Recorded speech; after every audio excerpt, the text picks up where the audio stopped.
Noong unang panahon, sa masayang lupain ng Equestria, may dalawang magkapatid na magkasamang namumuno at lumikha ng pagkakaisa sa buong lupain. Para magawa yon, ginamit ng nakatatanda ang kanyang kapangyarihan para magkaroon ng araw kahit gabi. Ang nakababata, inilabas ang buwan para magkaroon ng gabi.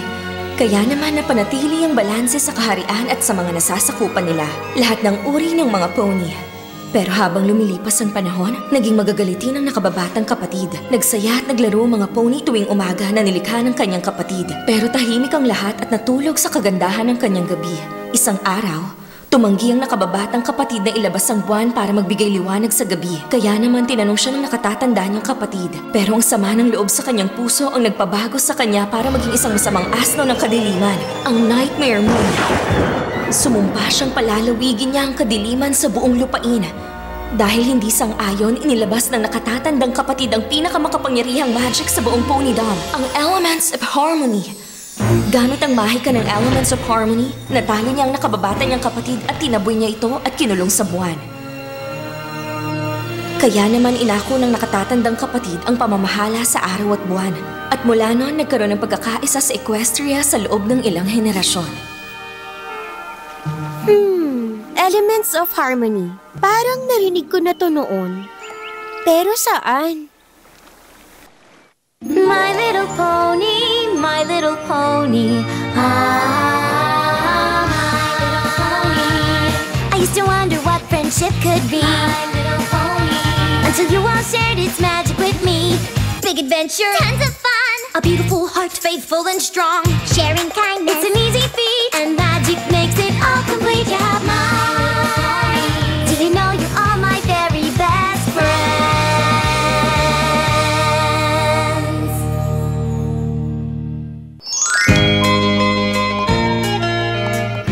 Oh, dyan ka lang pala, Twilight. Nag-imbita si Moondancer para sa munting pagtitipon sa kastilyo ng kaharian. Gusto mong sumama? Naku, pasensya na kayo. Kasi marami pa akong kailangan pag-aralan ngayon. Wala ba siyang ibang gustong gawin kundi ang mag-aral? Tingin ko, mas hilig niya ang libro kaysa makipagkaibigan. Alam ko, narinig ko na yung Elements of Harmony.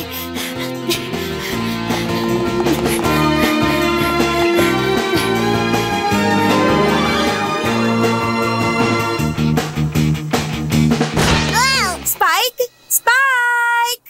Spike? Nandyan ka lang pala. Dali, ihanap po ako ng lumang kopya ng Predictions and Prophecies. Para saan yan? Ito, regalo to para sana kay Moondancer, pero... Naku, Spike, alam mo namang wala akong panahon para sa mga party. Pero pahinga natin ngayon.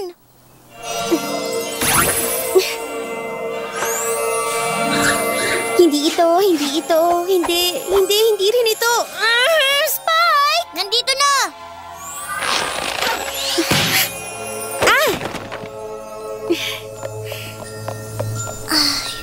Elements, Aha! Elements of Harmony. Hanapin sa Mare in the Moon? Mare in the Moon? Pero lumang alamat na ng pony yun. Mare. Aha! The Mare in the Moon. Isang alamat mula sa sinaunang kwento ng pony. Isang makapangyarihang pony na gustong maghari sa Equestria. Tinalo siya ng Elements of Harmony at kinulong sa buwan. Ayon sa alamat, sa pinakamahabang araw matapos ang 1,000 taon, patatakasin siya ng mga bituin at gagawin niyang panghabang buhay ang gabi. Spike! Alam mo bang ibig sabihin nito? Hindi, no? Wow! Isulat mo nga, Spike. Para sa mahal na prinsesa. Okie-dokie. Mahal kong guro, dahil sa patuloy na pagsasaliksik ko tungkol sa magic ng pony, napag-alaman kong nalalagay na tayo sa matinding Sandali panganib. lang. Nagsisimula. Bingit? May mangyayaring isang matinding panganib sa atin. Mahal na prinsesa, ang malaalamat na Mare in the Moon ay isa palang Nightmare Moon at malapit na siya magbalik sa Equestria. Kaya habang buhay na ang gabi natin, kailangan makagawa ng paraan para hindi mangyari ang kakilakilabot na propesiya na yun. Hihintayin ko po ang sagot nyo. Ang tapat mong estudyante, Twilight Sparkle. Twilight. Sparkle. Okay na! O sige, ipadala mo na. Ngayon na? Oo naman, no? Ewan ko Twilight. Alam ko abala ngayon si Princess Celestia para sa paghahanda sa selebrasyon natin ngayong tag-init. Tsaka parang sa susunod na araw Ayun na nga, Spike. Sa susunod na araw ng ika-1,000 taon ng selebrasyon natin ng tag-init, kailangan ng malaman ng prinsesa ang mangyayaring panganib. Kailangan... Oo na nga! Sige na! Ay na! Parating na ang sulat! Pero wag kang umasa na masasagot ka kaagad! Hindi ako nag-aalala, Spike. Malaki ang tiwala sa akin ng prinsesa. Mula pa nung tinuruan niya ako, hindi niya ako pinagdudahan ni minsan. Diba? Alam kong sasagutin niya agad yung sulat ko. Mahal ko ang pinakamabuting estudyante, Twilight. Alam mo na mahalaga sa akin ang kasipagan mo. At malaki ang tiwala ko sa'yo. Pero tigilan mo na sana ang pagbabasa ng mga lumang libro na yun. Mahal kong Twilight, hindi lang pag-aaral ang kailangan gawin ng isang batang pony. Kaya ipadadala kita para mga siwa sa paghahanda ng pagtitipon natin ngayong tag-init. Bagong lokasyon sa Ponyville. At may isang mahalagang trabaho ako ipagagawa sa'yo. Makipagkaibigan ka. Huwag ka kagad malungkot, Twilight. Ang prinsesa ang nagdesisyon na manatili ka sa library. Hindi ka ba masaya doon? Oo, masaya nga ako. Alam mo kung bakit? Kasi tama ako. Tatapusin ko yung pag-aasikaso sa paghahanda tapos babalik ako sa library para sa mga pruweba ng pagbabalik ng Nightmare Moon. Pero, kailan ka makikipagkaibigan gaya ng sinabi ng prinsesa? Ang sabi niya, asikasuhin ko yung paghahanda. Estudyante niya ako at dapat sundin ko siya pero hindi nakasalalay sa pakikipagkaibigan ko ang kapalaran ng Equestria. Salamat mga sir! Baka maraming magagandang kwento ang mga pony dito sa Ponyville. Sige na, Twilight. Subukan mo lang. Kumusta na? Teka, ano kayang ibig niyong sabihin? Ito ang official checklist ng Summer Sun Celebration. Number 1, para sa mga handa dito sa Sweet Apple Acres. Yeehaw!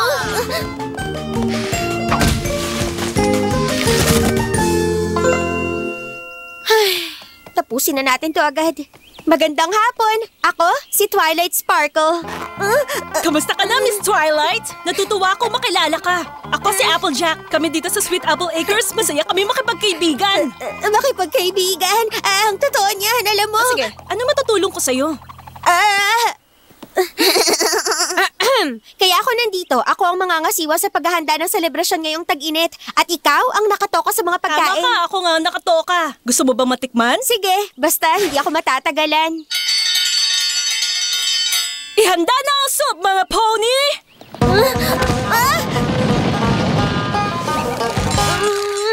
Bago ang lahat, ipapakilala ko muna kayo sa Apple family. Salamat, pero nagmamadali kasi Ito yung ako. apple fritter, apple bumpkin, red gala, red delicious, golden delicious, caramel apple, apple strudel, apple tart, baked apples, apple brioche, apple cinnamon crisp, big macintosh, apple bloom, at si Granny Smith. Gising na po, Granny Smith. May mga bisita tayo. Ano? May soup na ba? Heto na ako. Nasaan ang soup? Alam mo, nakakatuwa. Parte na kayo ng pamilya namin. Okay, salamat. Mukhang maayos naman ang mga handang pagkain, kaya sige, aalis na kami. Pwede bang dito na kayo mag-brunch? Sorry, kasi marami pa kaming kailangan gawin ngayon. Sige na nga.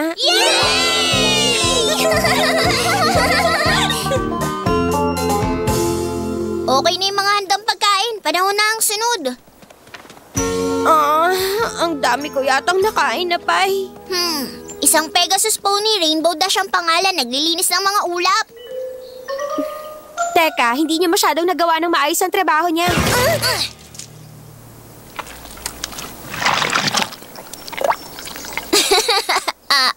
Sorry Tulungan na kita dyan.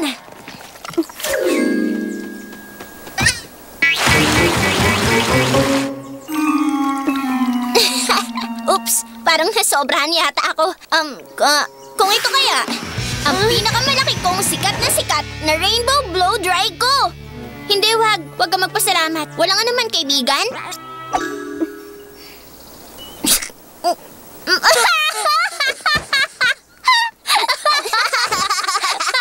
Hulaan ko na.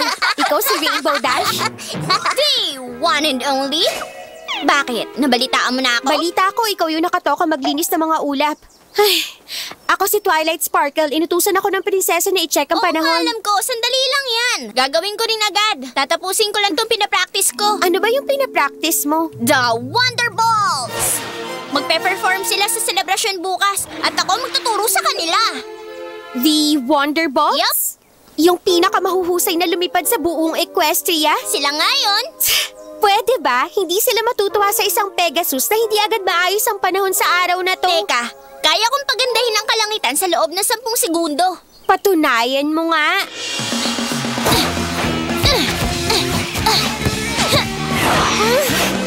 Huya! Loop-de-loop dito. Tapos ayan na. Tama ako, di ba? 10 segundo tapos. Hindi ko pinababayaan ng Ponyville. Kung nakikita niyo lang ang itsura niyo sa salamin. Nakakatawa ka, Twilight Sparkle. Sana magkasama pa tayo ulit. Wow! Ang husay niya, hindi ba? Sandali! Bagay naman sa'yo kung masasanay ka lang. Ang decorations naman. Wow, ang ganda naman. Tama ka. Ang ganda ng pagkakagawa sa decorations. Sandali lang to.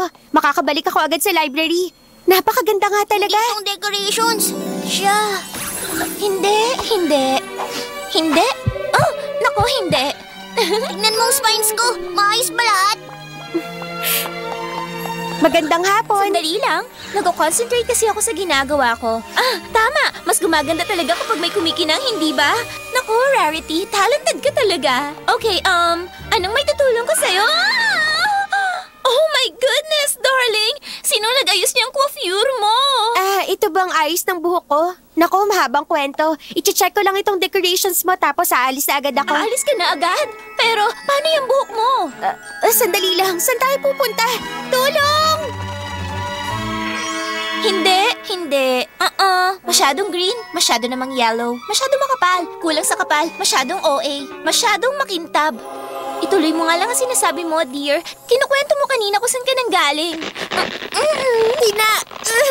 Dala ako dito mula sa Canterlot para...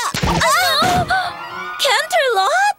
Naku, nakakaingit naman. Yung glamour, yung sophistication. Alam mo bang pangarap kong manirahan doon? Marami akong gustong marinig ng mga kwenta tungkol doon. For sure, magiging mag-best friends tayong dalawa. Ay, naku! Ano ba kasing iniisip ko? Ikukuha nga kita ng ilang rubies. Bilis! Bago niyo maisip na kulayan ng iba tong coat ko! Ay, napahanga talaga ako sa kanya. Mag-focus ka nga lang dyan. Anong sunod sa listahan? Ay, oo nga. Music! Ito ang pinakahuli.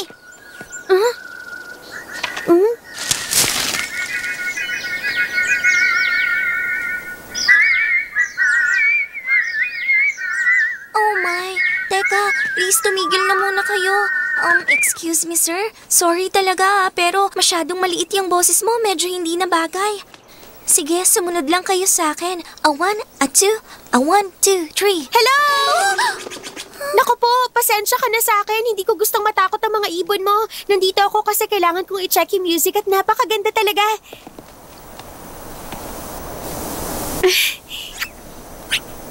Ako si Twilight Sparkle.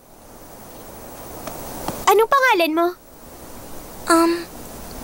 Ako si Fluttershy. Sorry ha, ano nga ulit?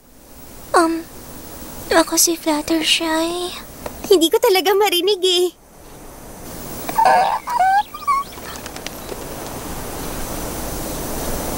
Uy, teka, mukhang bumalik na ang mga ibon mo at mukha namang maayos ang lahat. Ituloy mo lang yan. Okay. Sandali lang talaga. May baby dragon! Ngayon lang ako nakakita ng isang baby dragon. Napaka-cute niya. Narinig mo ba ang sinabi niya? Naku, nagsasalita siya. Nakapagsasalita pala sila. Namamangha ko sa mga nakikita ko ngayon. Hindi ko na alam kung anong dapat kong sabihin. Okay na pala lahat. Umalis na tayo. Sandali. Anong pangalan niya? Ako si Spike. Hi, Spike. Ako si Fluttershy. Wow, nagsasalitang dragon. Ano namang pinag-uusapan ng mga dragon? Kahit ano bang gusto mong malaman? Lahat ng bagay basta tungkol sa mga dragon. Alam mo ba, nagsimula ako bilang isang cute na kulay purple at green na itlog. Yun ang buong kwento ng makulay at masaya kong buhay. Eh yung tungkol naman ngayon, gusto mo bang ikwento ko ang buhay ko ngayon? Sige, please. Pasensya ka na talaga. Hindi ko napansin. Nandito na pala tayo. Dito ako nakatira habang nandito sa Ponyville. Kawawa naman tong baby dragon ko. Kailangan na niyang matulog. Hindi Kawawa ka naman. Sa sobrang antok, hindi mo na kaya magbalanse ng katawan.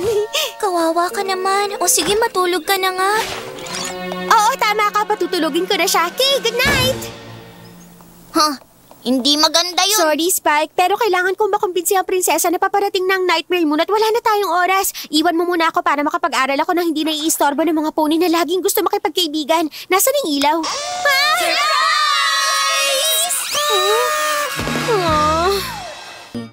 Surprise! Hi! Ako si Pinkie Pie. Tsaka hinanda ko ang party na to para sa'yo. Nasurpresa ka ba?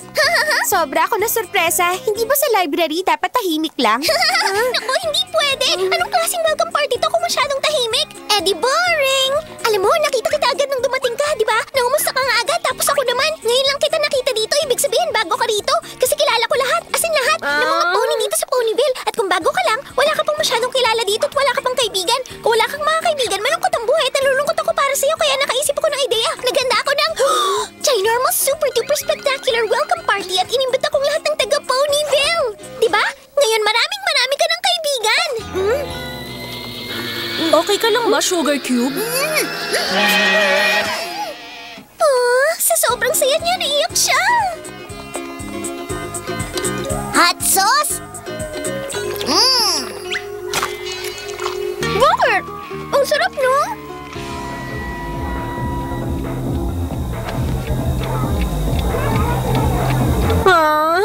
Uy, Twilight! Inumpisahan na ni Pinkie pa yung Pin the Tail on the Pony. Gusto mo ba maglaro? Ayoko! Halos lahat ng mga pony sa lugar na to, mga baliw. Alam mo ba kung anong oras na? Oras ng Summer Sun Celebration. Kailangan gising tayong lahat para makita natin na pasisikatin ng prinsesa ang araw. Kailangan mo rin magsaya. Tsaka party to. Akala ko marami akong oras para pag-aralan ng Elements of Harmony pero akala ko lang dahil lang dito sa friend-making idea na gusto ng prinsesa. Ayon sa alamat, sa pinakamahabang araw ng ika-1,000 taon, pakakawalan siya ng mga bituin at gagawin niyang gabi ang buong araw. Sana tama ang prinsesa. Sana talaga isa lang yung lumang kwento ng mga pony. Tara na, Twilight! Panoorin natin ang pagsikip ng araw!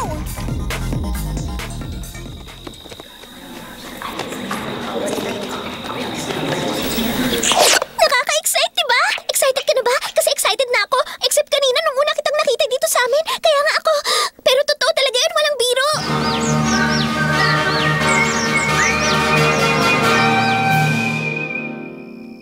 Fillies and Gentle Colts, bilang mayor ng Ponyville, ikinagagal ako ngayong ipahayag sa inyo ang umpisa ng Summer Sun Celebration.